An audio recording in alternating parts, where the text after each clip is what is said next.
Plug-in hybrid cars. They're quite often used by brands as a tick box exercise.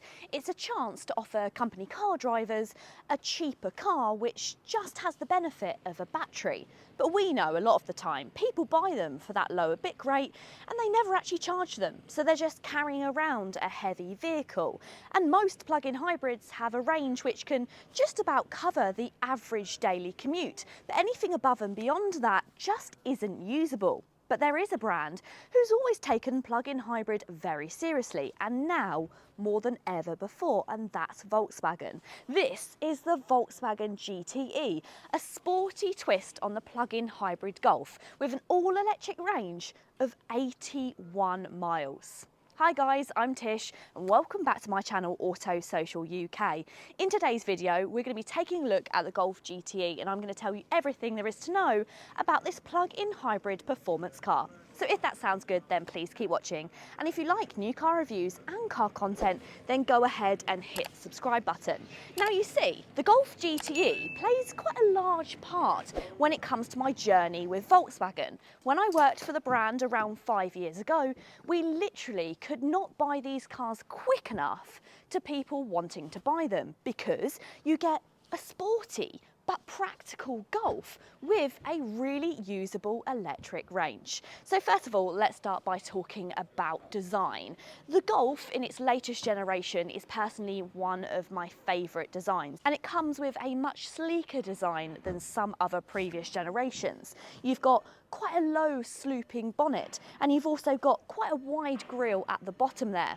Contrasted in this model, you've got the icy blue-white colour, and then you've got the elements of those black around the bumper and also the contrasting silver and black turned wheels. I also love the fact that you do have a hint to the sportiness with those red brake calipers, although to me a GTE is supposed to have blue brake calipers, but let me know, red or blue, pop it in the comments down below. So that's the exterior design, but what about the interior? This is going to be quite a controversial comment to make, but if you don't like Jaccara or pattern seats in your performance Golfs, then you aren't a Volkswagen enthusiast. You can, of course, have the GTE in a leather upgrade, but for me personally, this is the perfect interior. I think that every performance Golf, GTI, GTE, even my Volkswagen GTI Up should have this patterned Jaccara interior. And those people that say that they don't like it, well, grow up. Everything's so boring nowadays. This is a little bit interesting. It makes it feel a little bit special, and to me, it just harks back to that Volkswagen heritage. So I really like this interior. The seats are so comfortable as well. I love these winged back seats. You've got a mix of the Alcantara, you've got the fabric in the centre, and then you've got these little flashes of the blue leather on the backs of the seats. I think it's personally really lovely. Now inside of here, it is Golf. Let's face it. There's a few subtle tweaks that let you know it's the performance model. You've got the GTE on the steering wheel with the flashes of blue, and then you've also got this quite nice carbon effect that goes across the dashboard. But other than that, it mimics the new updated Volkswagen Golf. And if you want to see my review of that car, then you can click the screen somewhere above and I'll go into a little bit more detail. There's a mix of plastics on the dashboard, soft touch above, and then you've got the nice leather soft touch steering wheel, and then you've got some slightly scratchier plastics down the centre console, but it's pretty nice. You've got an extendable armrest which is finished in leather. You've got the contrast blue stitching, little bit of storage inside there. You've got the cup holder, of which one can pop out and that can hold a smaller can, which I always really like, and then you've got some gloss black on the centre console, which is not ideal, but there's a lot less gloss black inside this cabin than previous generation Golfs. You've also got this really nice little section that you can lift up, and you've got some wireless charging underneath, and I really like this Golf that you've got embossed in there. I think that feels special. But I do think inside here you've got a really nice mix of materials that give it a premium and business touch, which personally this is what I see the GTE being used for. It's the perfect car to buy through a company car car scheme, if you want something which feels a little bit special but you get all those benefits of the benefit in kind tax, of which I'll quickly cover some of those figures now.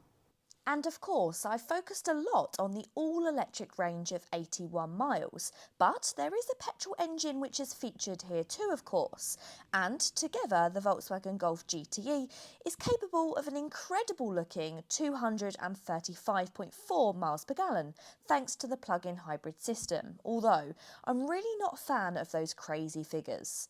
For company car drivers, the big benefit comes from the Golf GTE's low CO2 emissions of just 27 grams per kilometre. This translates to a benefit in kind tax rating of just 12%, seeing monthly payments of under £100 at the 20% tax rate, or a touch over £150 for those in the 40% tax bracket.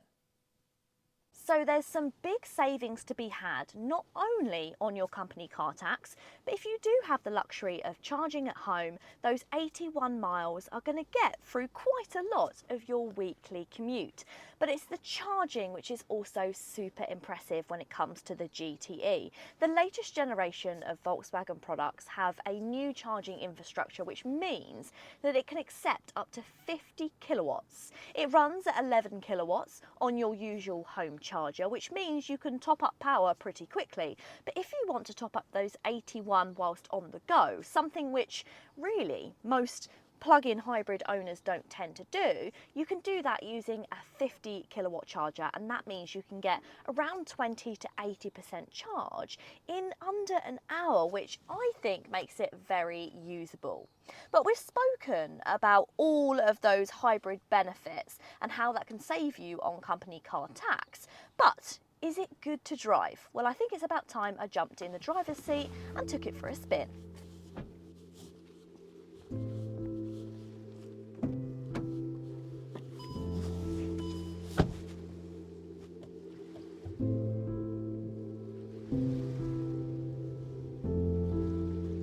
If it's outright plug-in range that you're looking for, then the standard Golf in plug-in form may be the best option.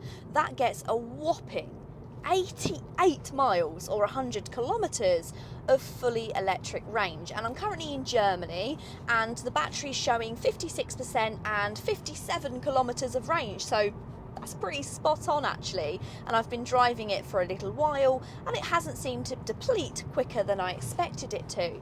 But that version gets 204 PS. So if you're looking for a performance version of the plug-in hybrid, then it's the GTE that you want to opt for.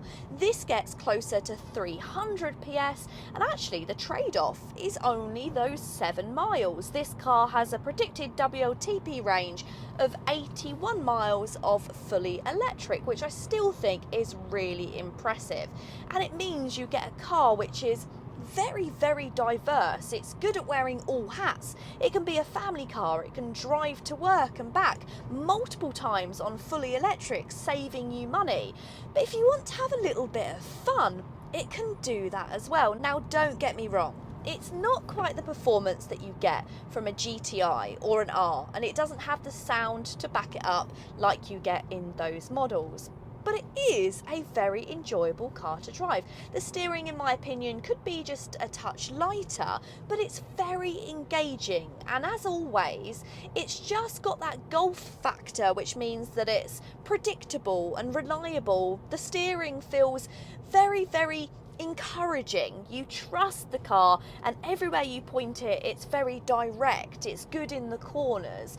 Now priced at just over £40,000 for the plug-in hybrid Golf, that sounds like quite a lot of money. But when you consider how long range it actually is, and then compare it to the competition from BMW and from Mercedes, which are quite a lot more expensive, I think you'll be surprised that for £10,000 less, you're getting a car which goes further and feels more fun.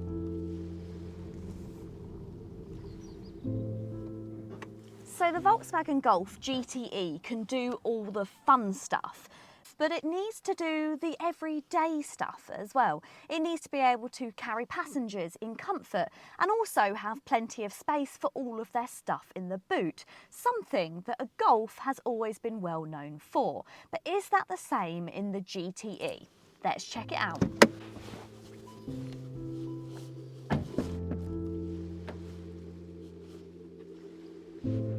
And practicality and comfort for passengers is always something that the Golf has been very good at, and that's no exception when it comes to the GTE. And this new generation, in my personal opinion, just takes the car a little bit further than it did previously. I love the fact that all of the door cards in the back are lined with felt. It just means that items aren't going to rattle around. You've got seat pockets on the backs of the seats, and you've got extra pockets to pop your mobile phone. Speaking of which, you've got 2 USB-C chargers in the centre, and you even get tri-zone climate control. I also like the fact that not only have you got a pull-out armrest with your classic cup holders, but you still have some through loading in the Golf, which is something that you don't necessarily get in the Tiguan any longer. You have to put down the whole middle seat to be able to have that through loading. So I like the fact that you still have a ski hatch inside of the Golf. You get 2 ISOFIX fitments on either outside of the seats. Now let's check out some of the boot space. Opting for a petrol-powered Volkswagen Golf GTI can accommodate up to 374 litres of luggage space in the boot. But this Golf GTE needs space to store the lithium-ion battery pack, and as a result, the capacity is just 273 litres with the rear seats up. Now, whilst that's disappointing comparing it to the non-hybrid versions of this model, it's still a really usable space for families. So the Golf GTE. It's a car which takes its job as a plug-in hybrid seriously.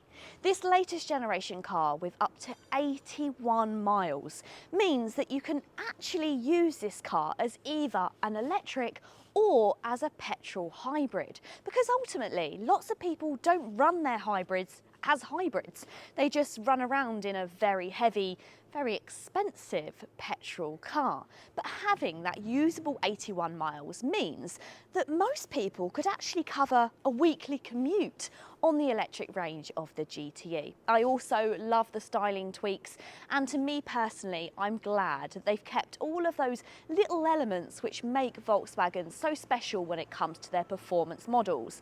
I know the seats and interior aren't going to be for everyone, but for me, I'm really glad that they've stuck with that theme. But let me know, what do you think of the Volkswagen Golf GTE? Pop it in the comments down below. I really hope you have enjoyed the video. If you have, go ahead and give it a big thumbs up. And if you want to see more from me on this channel, Auto Social UK, then go ahead and hit the subscribe button.